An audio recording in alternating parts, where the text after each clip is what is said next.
Personal branding is a lot of rubbish. Essentially, each individual has the potential to say, look, this is what I stand for. This is what I believe in. This is what I'm good at. These are my achievements. It's not true that, sort of everything that you've ever done belongs to the company. They own the copyright, but it's still down to you. It's still your achievement.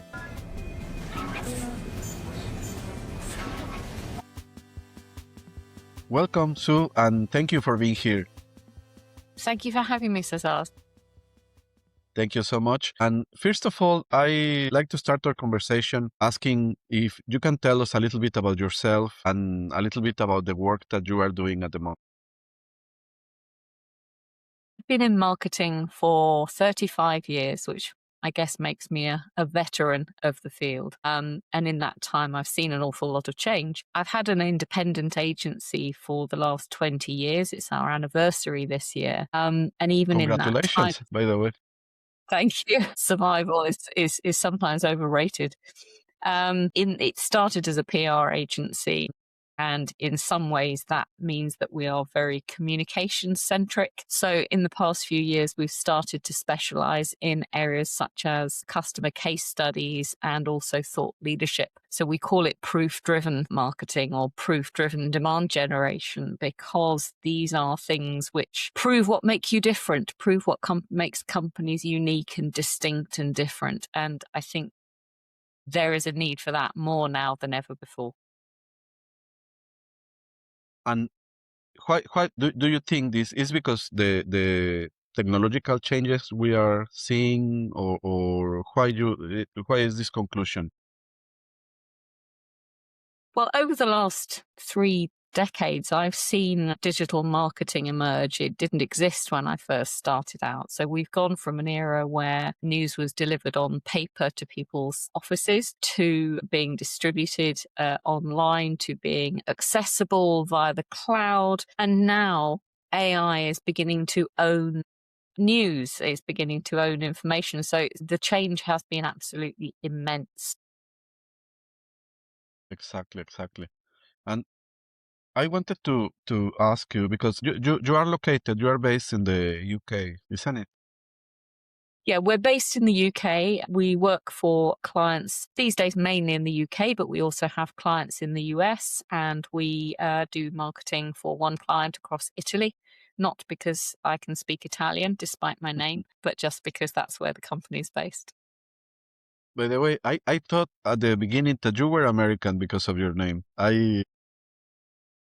No, I'm not English at all. I'm half Italian and half Scottish. That's a very interesting mix. We have our kid is half Mexican, half Latvian. So I think it is the UK, because for us it's always interesting to see or to listen how change is happening in different places. Because if things are happening in Europe in a certain way and in the UK in a different way, and in the US it's sometimes going in totally different direction or a different speed that here in the continent. What is your appreciation of this? What about how? In marketing. Sorry, in marketing. Okay. Marketing in the UK is a funny place to be, because in many ways, if you could look at it, and it almost looks like USA light. So because we share, in theory, a common language, the English businesses in the UK are very, very quick and very able to pick up technologies out of the US. They're often the first country that's marketed to outside of the US. I have been in years past a European launch specialist. I specialized in helping US companies launch into Europe, and the UK is the stepping stone to Europe, or at least it always used to be. Now I think that is changing, because there are far fewer barriers to marketing in multiple markets these days, and people can and do start up, particularly technology firms, digital first firms, with a view that the world is their market from the outset, instead of taking it step by step. Yeah, it's had been interesting years, I think, since at least for me since COVID, since the pandemic, more or less. I had my moments working with marketing or having to being involved because of my business and in marketing, and because our biggest market for us in Latvia is the Scandinavian countries. It's Right. a different approach to the content or what it's necessary to how it's necessary to create a message for them. It's and it's curious, at least for me, because it's not my profession. I'm an outsider in this. How important is humor and local humor to enter certain markets? That I think it's something humor is to very, sell. Yeah, yeah, connect. humor is vital. I mean, the English do have a sense of humor, but it's very dry. It's sometimes very ironic, or it's ridiculous. One of the two. It doesn't have very many barriers to it. We're much less worried about what people think when we make a joke than I think some people in the US maybe. But it's funny you talk about Scandinavian countries, because I've worked with a lot of Scandinavian companies over the years. I drove the launch of Bluetooth globally, which dates and ages me. But of course, Ericsson and Nokia both involved in that. And Ericsson had been a client for many years at the agency that I was at. Humor is very, very different in Scandinavia than it is in anywhere else, and you have to learn to appreciate it. I Yeah. think it's there. It's just not always. It's not always so obvious. Yeah, and it's for at least for me, it was kind of I don't have a word to express it, but this sense that in a globalized world, certain things that are very unique and local of certain countries or communities, you don't understand, you're totally lost, and there are other things that are universal. It doesn't matter if you are in a small town in Mexico, in the US, or in Norway, in some small village in the fjords, and the joke works. It's incredible, the human experience. And I think the key word there is human. It is the human things that we all understand, we all connect to, and there are commonalities around the world because we're all the same species. Hi, this episode is brought to you by Sala. Building for the future shouldn't feel overwhelming. Sala is an all-in-one solution designed to support you at every stage. From shaping an idea to AI-powered customer service. But Sala don't just focus on technology. They help you make sense of it and actually use it in a way that works for you. If you're looking to grow, adapt, or future-proof your business, check out Sala. I wanted to ask you, working for this long in marketing, in advertisement, what motivates you to work in this field, or how you see yourself in your role helping enterprise to sell something? What motivates you to be part of this ecosystem? I became fascinated with marketing very young when I was at university. I took a management degree and one module was marketing. I just signed up for it and I was fascinated by it. The idea that you could get to understand people's motivations and their mindset, and that this was the key to communicating with them. I started in PR and communications, and it's very much about that. The idea of winning people's hearts and minds is central to doing any kind of PR work. When I broadened out my horizons and became a marketing director at a telecom company, I had to look beyond PR. And of course, then you were looking at how these uniquenesses, how the personalities and personas of people influenced not just how they felt, but what they did and what they bought, and what would motivate them to take different steps along the pathway to getting to know a company and actually then buying from them. And honestly, it's not got any simpler. It's got more and more and more complicated over the years, especially, for any business trying to sell to a reasonably sized company or a very big company. There are more and more people involved in decision making.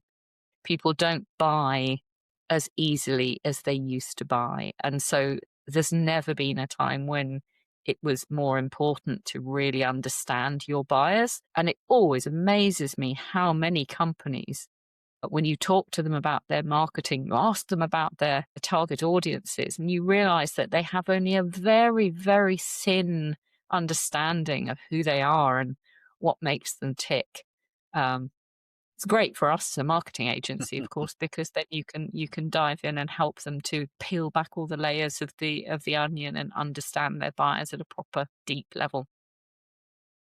It's very interesting to me in this series of interviews or conversations I have had with guests. I'm not going to say the overall majority, but there are very interesting cases of people that are coming from the marketing world and entering in launching their businesses in other things, in technology or education, fundraising even. But what is hitting to me now that you are telling this is maybe that they have this understanding of people. Not they come with this skill of understanding what people may like, may want, and start building on top of that. Perhaps so. The thing about marketing is that it is a truly horizontal skill. So in business, we often talk about horizontal skills, people skills, and things like that.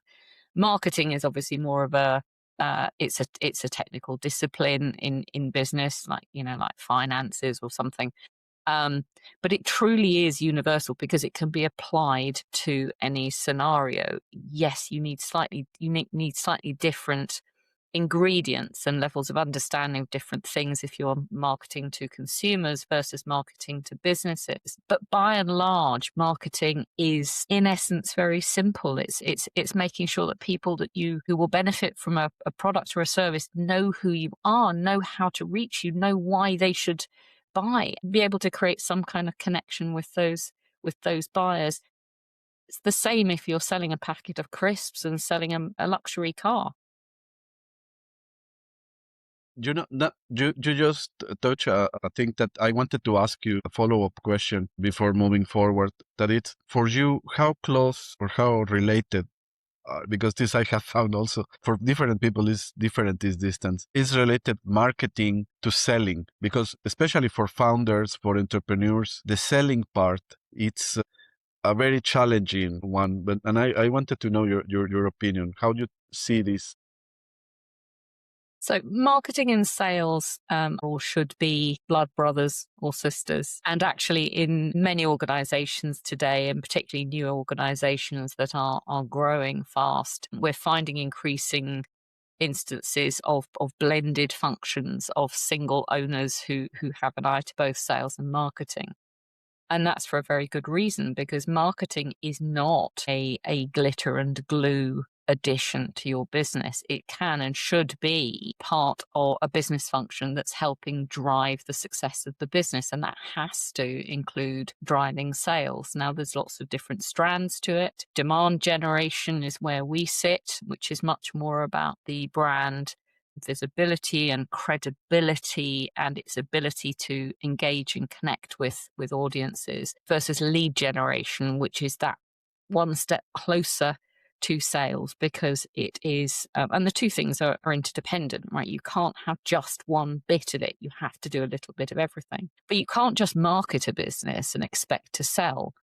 You can't just do sales in a business and expect to sell without marketing, because there's no foundation for it. They are inextricably linked. And the problem in many large established organizations is that sales and marketing remains very separate. The relationship between the two departments and teams is always very fractious. And it's not surprising, really, because it attracts very different people, different personalities. And then organizations make it even worse by compensating them in completely different ways. So it makes it very hard for them to collaborate sometimes. We do a lot of work around case studies, and for any organization, doing case studies successfully depends on there being a collaboration between the sales people and the marketing people. because the salespeople are the ones that form the relationships. You often then have account managers customer success people who help maintain those relationships and make sure that they are positive and growing. And then marketing on the end is saying, look, can we tell this story? And everybody earlier on is trying to be protective and saying, no, we don't want to upset anybody. It's going really well right now. So it's very difficult sometimes as a marketer working with sales, because the motivation and mindset is just completely different. And sorry, one thing that it's very common coming from the startup world and having been a solopreneur is that for most, I think, of the startups and small businesses, the sales relationships start with the founders, and it's driven by the founder personality and the founder's connection, or the initial team, the original team connections, and start expanding from there. And it's also, as you mentioned, sometimes very difficult to let it go when the team time runs and the team start to grow, and now there is someone else taking in charge the sales from the personal relationship of the owners. No, it's another step that you need to learn also. First to learn the skill, and then to learn to let it go for a professional that's dedicated to this. No, absolutely. People are terribly possessive about relationships, about customer relationships and client relationships. And I think that often is because, if you have a long-standing relationship where it was all started with a handshake and a meeting between the sort of two company owners and founders, yes, it makes it very difficult for somebody coming in to then take over a relationship and take it further. But naturally, founders who grow businesses, they have to start moving on. And I think that there's often an assumption that at some point the leader steps out of having anything to do with marketing the business. And of course, that's not true. It's a retrograde step. It's a mistake for them to do it, because they are, or should be, an intrinsic part of what makes the brand what it is. The personality of a company often comes very much from its founding culture and the founder's own views of the world. What I like to see is that founders let people then start to get on with the marketing and the functions of the business and step up into a different role. It becomes more of an ambassadorial role later on. In my PR days, I would often deal with leaders who were just beginning to learn how to be the spokesperson for the business in the real media, in big national media. And you realize, of course, they don't have the confidence that you assume, or that they portray when they're running a company meeting. They actually need to learn the skills. They need to learn the skills of how to communicate. They need to learn how to deliver messages coherently and engagingly. They need to blend that with all the wonderful experience that they have and that they've built over the years. And when they step up into that front person role, amazing things can happen, because you start to build different relationships with the outside world, with different stakeholders. Yeah, exactly. And it's difficult to, I think I see it very much here, and everyone is telling me it's cultural, at least here in Northern Europe. Because for me as a Mexican, I'm kind of an extrovert person, and I think most of the people I have met during my life were like extrovert people. And here it's very much the opposite. People is very introvert. And when we are giving entrepreneurship courses and try to help founders and entrepreneurs to create the storytelling of their brand, their company, or even themselves, 'cause the first thing that you are selling is yourself, no? When you start a startup. And it's very difficult for them to, it feels like fake, or like bragging about something, and they want to let my work speak for me kind of attitude. But at this moment you don't have anything to show, no? It's just the promise of what this eventually will become, no? Yes.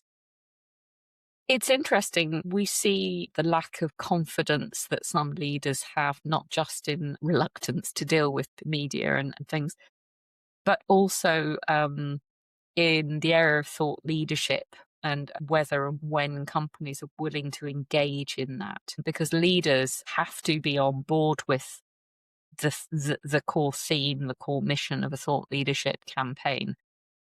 But there is fear there, and I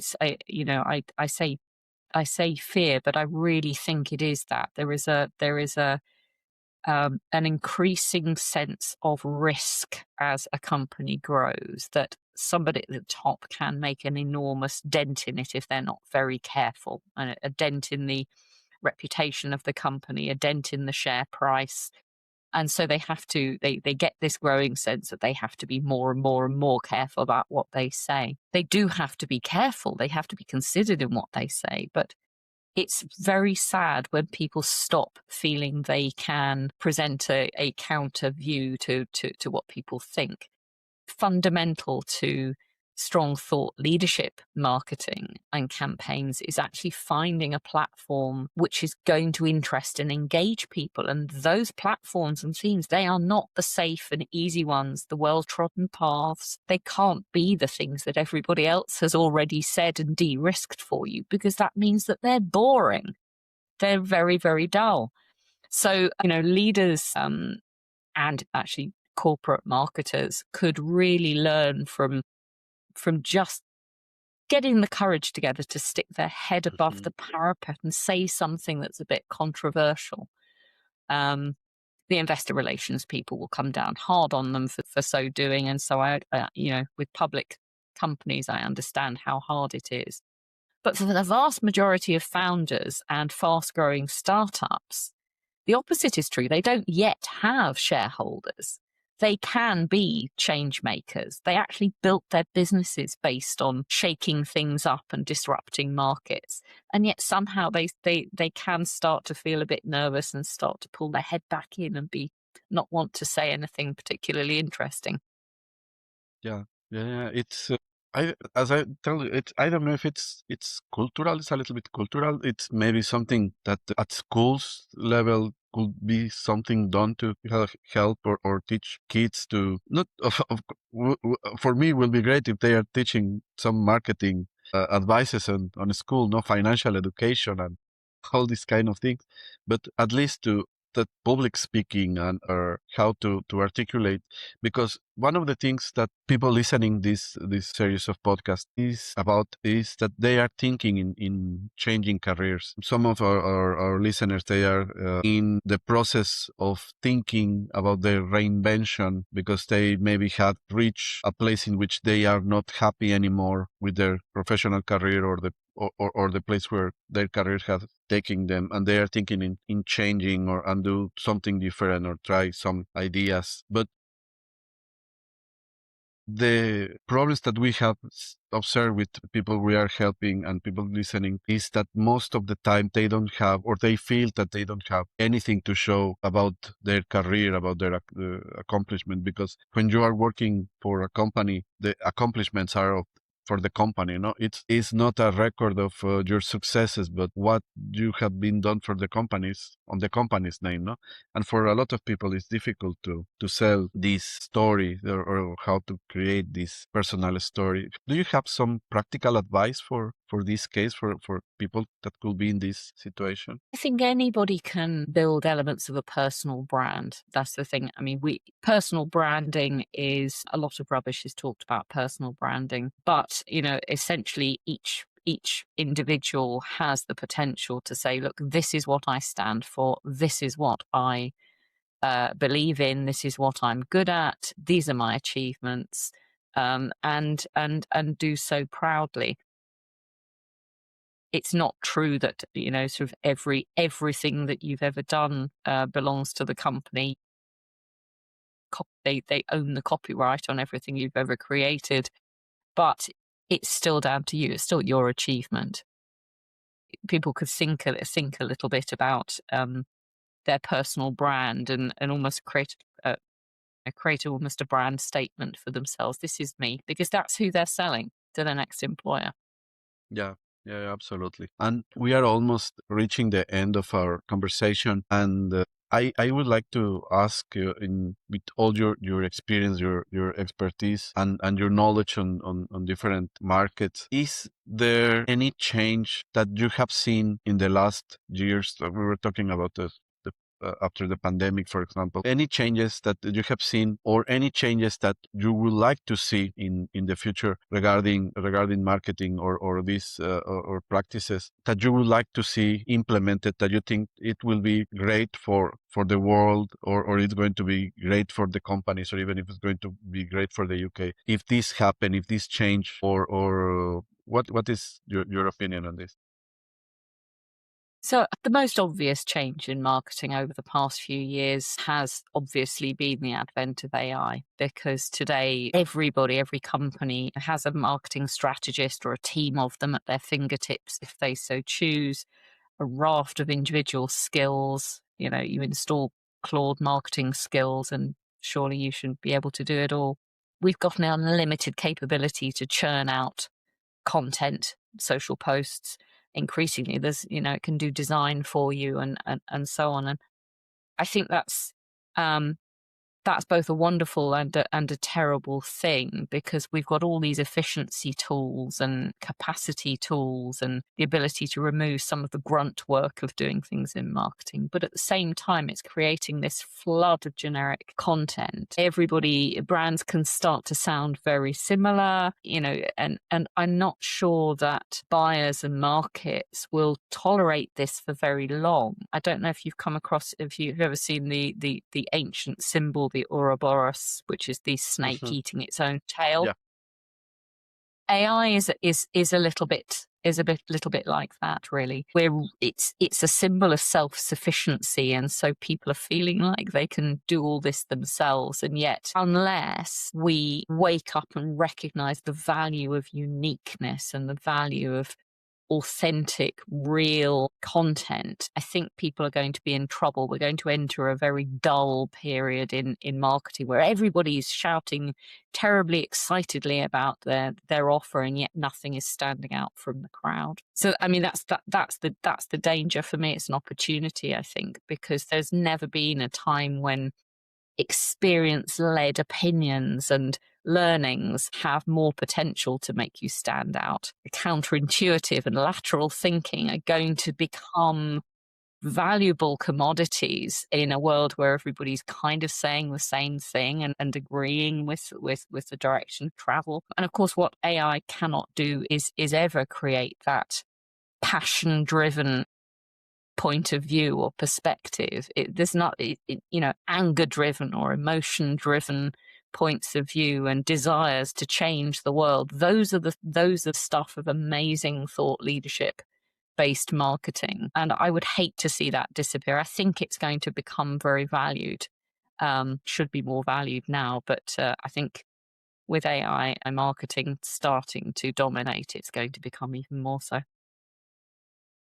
Yeah, this is very curious, especially with in the conversation we have had with a lot of guests here, how they are reaching more or less the same conclusion, that the only thing that is giving real value, or the differential value to the use of these tools, is identify or recognize, or understand the human part of what we are doing, and put that in the mix, no, in the combo, not and this is what is going to make the difference for how we are using these tools. And just before leaving this, it's very, very interesting having a conversation with you, so you know so much. But I wanted to ask for our female listeners who maybe are thinking about changing careers, that take the leap of faith and start their own business.